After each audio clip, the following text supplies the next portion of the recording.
আসসালামু আলাইকুম dear students, আজকে আমরা জটিল সংখ্যা পদ্ধতি বা কমপ্লেক্স নাম্বার সিস্টেমের একটা প্রবলেম সমাধান করব, যেটি জাতীয় বিশ্ববিদ্যালয় 2013 তে অনার্সে আসছে। এই প্রশ্নটি হচ্ছে মডুলাস এবং আর্গুমেন্ট নির্ণয় করা নিয়ে। তোমাদেরকে একটা জটিল সংখ্যা দেওয়া আছে, এটা দেখতে অ্যাকচুয়ালি জটিল, ঠিক আছে। সেটার মডুলাস হচ্ছে আমরা বের করব। প্রথমেই মডুলাস বের করার জন্য ফর্মুলা নিশ্চয়ই তোমাদের জানা আছে, যে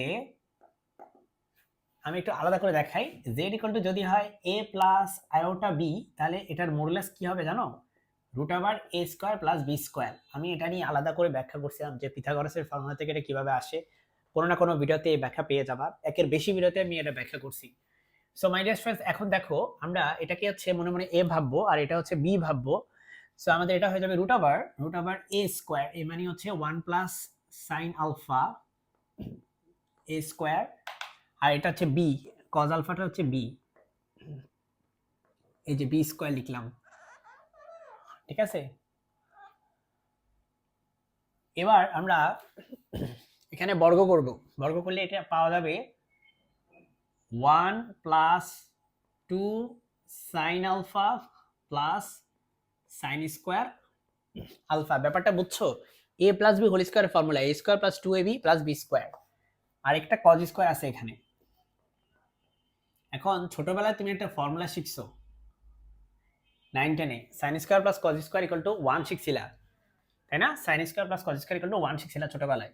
সেই ছোটবেলার ফর্মুলাটা আমরা এখানে বসাবো। Sign square plus cos square জায়গায় আমরা এখানে 1 বসাই দিলে এটা হয়ে যাবে 1 প্লাস 2 সাইন আলফা। এখানে এই দুইটার জায়গায় 1 বসাবো, এই দুইটার জায়গায়, তাহলে এটা হয়ে যাবে 1 1 আর 1 যোগ করলে হয় 2, তাহলে এটা হবে 2 প্লাস 2 সাইন আলফা। এটাই আসলে মডুলাস। তো চাইলে আসলে 2 কমন নিতে পারো, যদিও ওতে খুব একটা মানে কমন নিলে খুব একটা ফজিলতপূর্ণ কিছু হবে এমন না।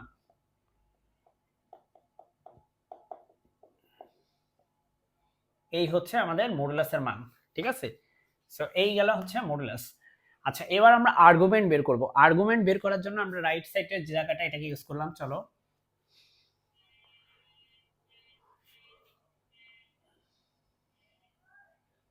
আচ্ছা, আর্গুমেন্ট বের করার যে জেনারেল ফর্মুলা, কালিটা চেঞ্জ করে নিই।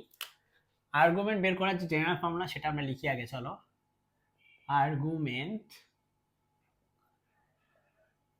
সেটা হচ্ছে থিটা ইকুয়াল টু হচ্ছে 2n pi plus tan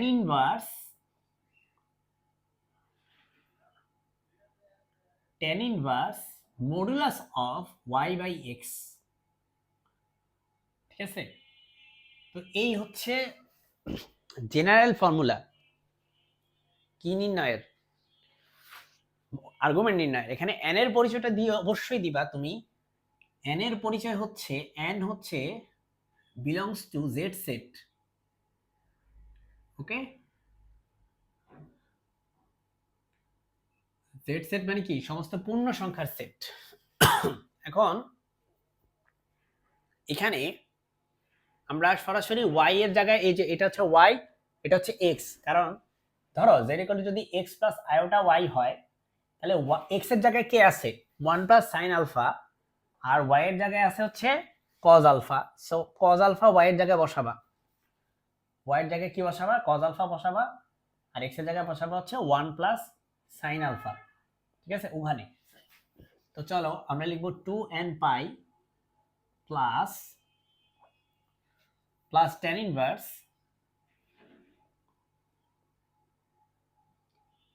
y by x, তাই না? y কি? cos alpha. সো y হচ্ছে cos alpha by x, x হচ্ছে আমাদের 1 plus sine alpha.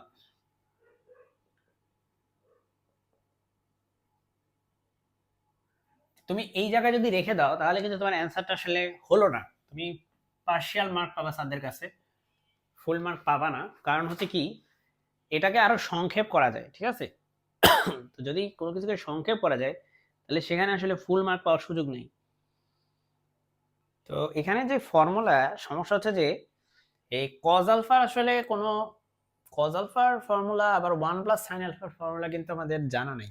1 plus sign আলফার কোনো ফর্মুলা নাই, আবার কজ আলফাও সমস্যা। তাহলে একটা কাজ করি, উপরের কজটাকে আমরা সাইন বানাই আর এই সাইনকে আমরা কজ বানাই। যদি এটা করা যায় তাহলে কিন্তু ফর্মুলা আছে, ঠিক আছে, 1 প্লাস কজের ফর্মুলা আছে আর সাইনের ফর্মুলা আছে। তো চলো সেটা করার চেষ্টা করি। সেটা করার জন্য আমরা লিখে ফেলি 2n pi plus tan inverse.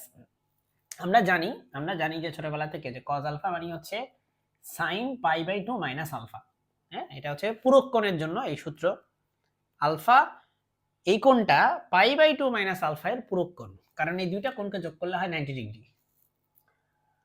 তাহলে এই জায়গায় তুমি এটা লিখবা sin pi by 2 minus alpha divided by 1 plus sin alpha হয়ে যাবে, এটাকে লেখা যায় আবার cos pi by 2 minus alpha লেখা যায় এটাকে আবার, কারণ এটার পূরক কোণ, পূরক কোণের বেলায় sin আর cos সমান। তাহলে এটা হয়ে যাবে cos pi by 2 minus alpha.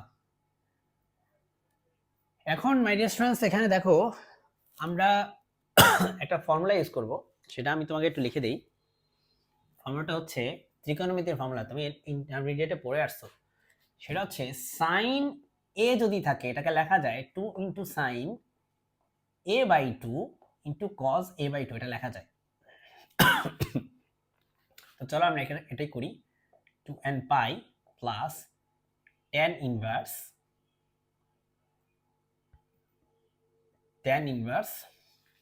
sin a এর জায়গায় কি লিখবো, এটা লিখবো। তাহলে মনে মনে তুমি পাই বাই 2 মাইনাস x কে এই যে পাই বাই 2 মাইনাস আলফা আছে না, এটাকে তুমি a ধরো মনে মনে। a কে কি করতে হবে, a কে অর্ধেক করে দিতে হবে, অর্ধেক a বাই 2 a বাই 2। তাহলে পাই বাই 2 মাইনাস আলফা এটার অর্ধেক করতে হবে, বুঝতে পারছো? তো চলো আমরা এটা বসাই। It's not rocket science, I hope you can understand. So এটা যে কোণ সেটার অর্ধেক করতে হবে। So pi by 2 minus alpha এই কোণটার এই যে অর্ধেক। হ্যাঁ, আসলে একটু সুন্দর করে লেখা উচিত, একটু স্পষ্ট করে। হ্যাঁ, এবার ঠিক আছে। ব্র্যাকেটটাও ঠিক মতো দেওয়া হয়নি রে, আবার দিই। So pi by 2 minus alpha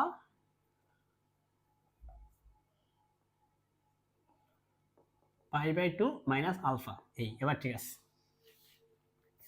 আরেকটা হচ্ছে cos আছে, cos সিমিলার জিনিস, pi by 2 minus alpha divided by 2, ঠিক আছে। সাইন আর cos। এবার নিচে আমাদের নিচে কি হবে, নিচে হবে হচ্ছে 1 প্লাস cos a এর সূত্র। 1 প্লাস cos a এর সূত্র কি, 1 plus cos a equal to হচ্ছে 2 cos স্কয়ার a বাই 2। এদিকে a থাকলে এদিকে a বাই 2, তাহলে এটা হবে 2 cos স্কয়ার a বাই 2। তার মানে এই কোণটার অর্ধেক, pi by 2 minus alpha divided by 2, এটা অর্ধেক লিখছি। আমি সরে যাচ্ছি যাতে তুমি দেখতে পাও। এই ফর্মুলাগুলো তুমি সাইড নোটে দিয়ে দিবা। হ্যাঁ, এখন দেখো এখানে আমরা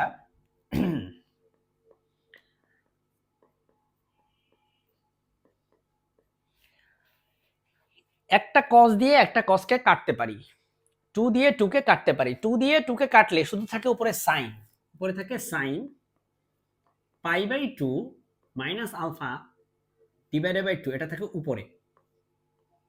আর নিচের এই 2টো এটার সাথে কাটা, একটা cos একটা cos এর সাথে কাটা, আর একটা cos থাকে নিচে, নিচে একটা cos থাকে।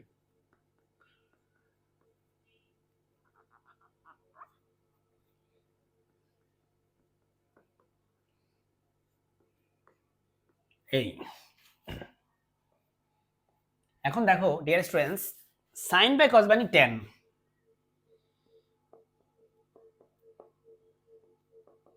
তাহলে এখানে হবে tan of pi by 2 minus alpha divided by 2।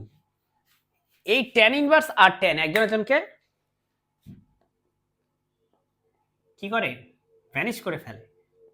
So শুধুমাত্র এটাকে ভ্যানিশ করে শুধুমাত্র এই জিনিসটা থাকে, pi by 2 minus alpha divided by 2। এটাকে আবার লিখি, চলো, pi by 2 minus alpha divided by 2, এই জিনিসটা থাকে।